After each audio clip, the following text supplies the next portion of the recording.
Сәлем достар, сендермен бірге Ерасыл. Бүгін біз сіздерге Синистер 2 киносының қазақша негізгі желісін айтатын боламыз.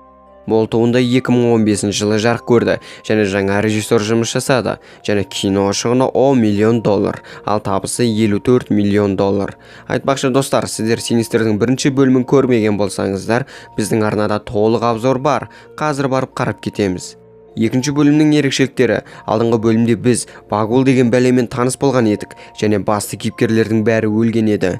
Және Багул балаларды өзіне бағындырып қызмет еткізетін көргенбіз. Осы жолы осы процесспен жақсы таныс боламыз, және біз бұрынғы бөлімдегі бір адамды көреміз. Ол полиция орынбасары, әлгі Элисонның көмекшісі. Бірақ бұл кейіпкерде 2 кино бойы есімі айтылмады. Мына байқұста аты жоқ. Сондықтан мен оған өзім ат қойдым: Малдыбай. Өте жақсы ат. Бірінші фильм тылсым қылмысты шешу жайлы болса, екіншісі тылсым қылмыстың қалай орын алуын көрсетеді. Ал енді достар, видеоны бастайық. Сіз бізді қолдап, тегін лайкты аямай басып, өз ой пікіріңізді комментарияға жазып, және міндетті түрде біздің арнаға тіркелуді ұмытпаңыз. Мына қызыл батырманы басып қойыңыз. Ал енді біз кеттік.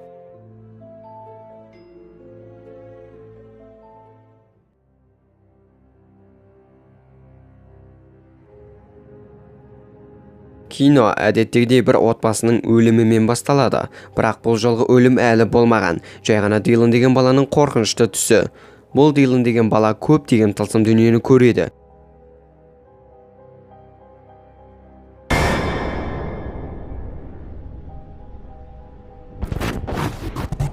Диланның анасы Картни, және Диланның сынары бар, Зак. Екеуі егіз, бірақ екеуінің түр әлпеті мен болмысы да екі бөлек.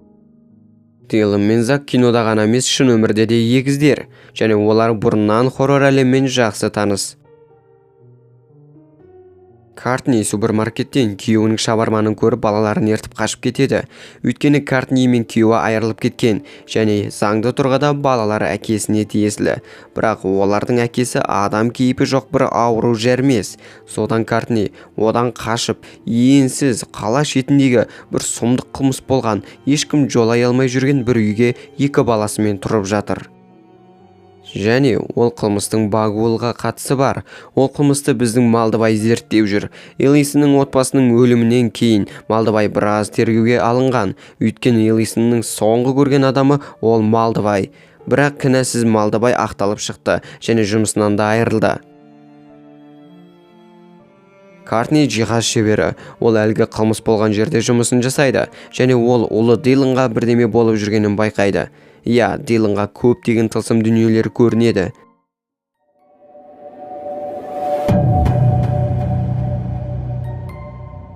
Ол түн сайын Мелан деген бір елес баланы көреді. Мелан үнемі Диланды төменге ертіп апарып, проектормен әлгі балалардың түсірген видеосын көрсетеді. Әр күні әр бала өзінің отбасын өлтірген видеосын көрсетеді. Одан Тед деген елес бала балық аулау деген таспаны ойнатады.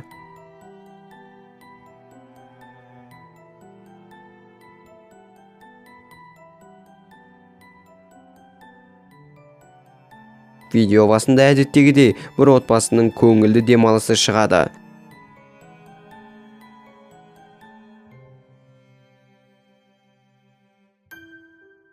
Одан кейін әлгі отбасының төменге қарай судың үстіне байлап қойған кадр шығады. Одан оларды қолтырауын жеп қояды. Бұны көрген Дилан қорқып кетіп бөлмесіне келіп төсекке жатып қалады. Ертеңінде Малдыбай әлгі қылмыс болған үйге келіп, бензин газ шығарып үйде өртеге жатса, үйде біздің Картни 2 баласымен өмір сүріп жүргенін көреді.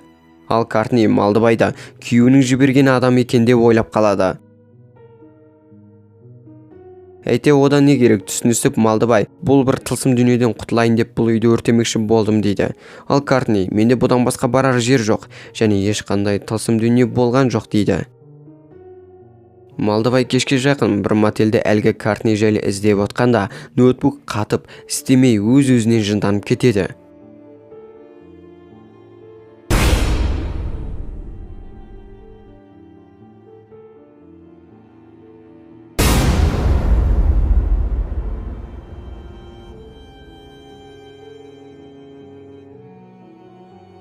Сол кезде Диланға тағы Мелон келіп, фильм көрейік дейді. Дилан бұндай сұмдық дүниелерді көргім келмейді дейді. Бірақ түнде Дилан сұмдық қорқынышты түстерді көреді. Осылай Дилан төсегінен тұрып төменге түседі. Одан оған Эмма деген қыз өзінің түсірген таспасын көрсетеді.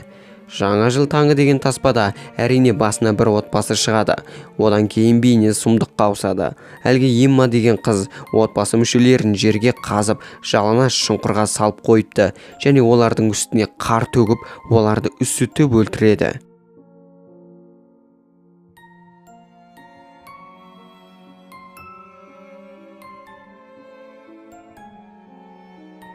Ертеңінде Дилан есіктің алдында күтіп тұрған елес балаларды көреді. Сол кезде Зак келеді және ол Диланға өзіңді ерекше санама, оларды мен де көріп тұрмын дейді. Одан Малдыбай келеді. Картни оған қылмыс болған жерді көрсетеді. Малдыбай жалғыз қалғанда біртүрлі қорқынышты нәрселерді көре бастайды.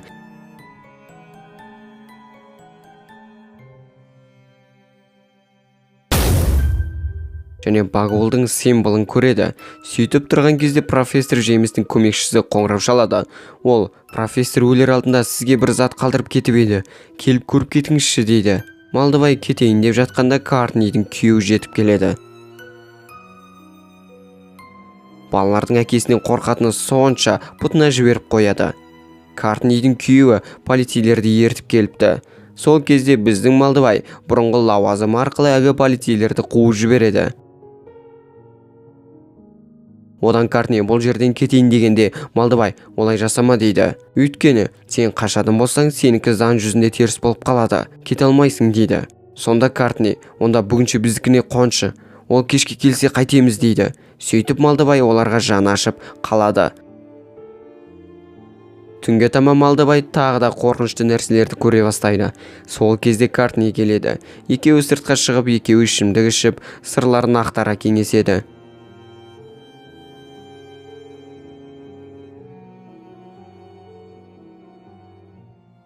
Екеуі сөйлесіп отырғанда үйдің ішінде әлгі Мелон тағы Диланға келеді.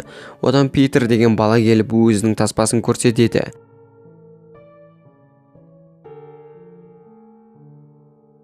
Ас үй ремонты деген фильмде басында әрине бір отбасы шығады. Одан ас үйге тізеден су толған отбасы мүшелері суға малынып, байланып қалған кадрға ауысады. Одан ол тоқтың сымын суға тастап отбасыларын тоққа соқтырып өлтіреді.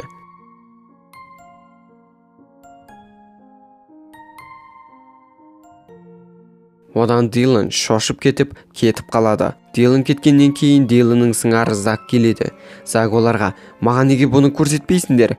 Неге тек Дилан дейді. Сол кезде Мелон, бізге қосылуға сен тым әлсізсің дейді. Одан Малдыбай мен Картни үйге кіреді. Таңертең Малдыбай әлгі профессорге барады.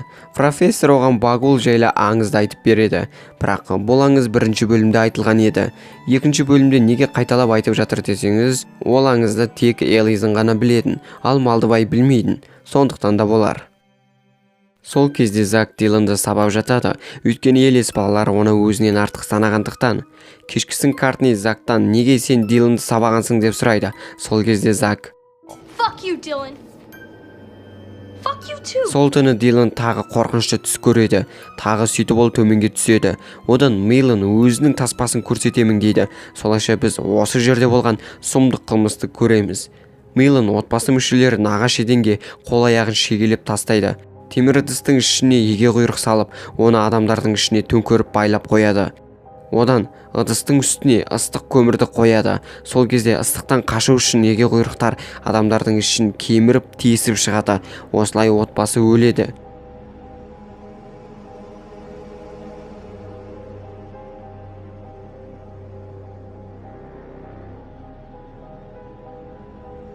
Одан тағы бір қыз келіп, енді менің таспамды көр дейді. Дилан, енді бұндай нәрсені көрмеймін деп қашып кетеді. Сөйтіп ол сыртқа шығып кетеді. Одан ол шіркеуге кіріп тығылмақшы болады. Сөйтіп Дилан Багуолдан тығылып тұрғанда елес балалары келіп, сен енді керек емессің, біз сені қолдандық. Басынан ақ сен бұл істі жасамайтының белгілі еді. дейді. Сөйтсе бұлар Диланды пайдалану арқылы Закты қызғандырып, оны қайрап, оны осындай жаман іске итермелеп қойыпты. Зак әлдеқашан оларға қосылып алған екен. Ертеңінде Кортнидің күйеуі барлық құжаттарды заңдастырып, оларды күшпен алып кетеді. Және біз кешкі ас барысында біз оның қандай иттен ары адам екенін көреміз.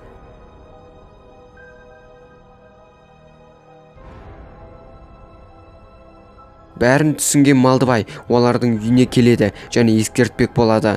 Бірақ Кортнидің күйеуі Малдыбайға менің қатыныма қырындамай жүр деп оны көгілай қойдай қып жібереді. Ертеңінде Зак фильм түсіруді бастайды.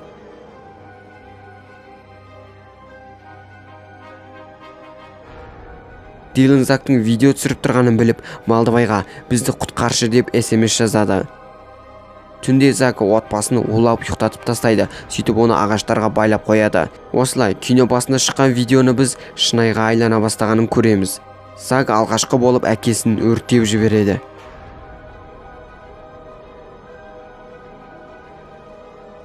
Одан Зак Диланды өртеге жатқанда Малдыбай келеді. Ол Закты соғып көліктен түсіп, Дилан мен Кортниді босатады. Бірақ Зак тұрып келіп, қолына орақ ұстап оларды қуады, ал олар баладан қашады.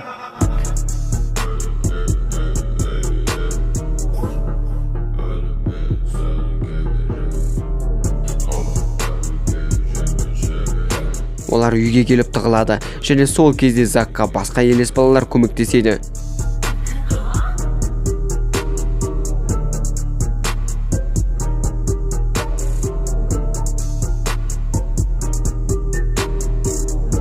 Зак дәл Дилан мен анасын өлтірге жатқанда, Малдыбай келіп Зактың камерасын шағып тастайды. It's over, Zach. You're not making him a film. Одан елес балалар Закқа, сен бұл фильмді түсіре алмадың, сен оны ашуландырып алдың дейді. Сол кезде Багвол келіп Закты өлтіреді. Одан үй өртене бастайды. Әйтеуір осылай үшеуі тірі қалады. Осылай кинода аяқталады. Ал достар, осылайша бүгінгі видео аяқталды. Видео ұнаса міндетті түрде лайк басамыз, арнаға тіркелеміз, және де өзіңіз келесі жолы қандай киноға обзор көргіңіз келеді, соны комментарияға жазып кетіңіз. Ал енді келесі кездескенше сау болайық.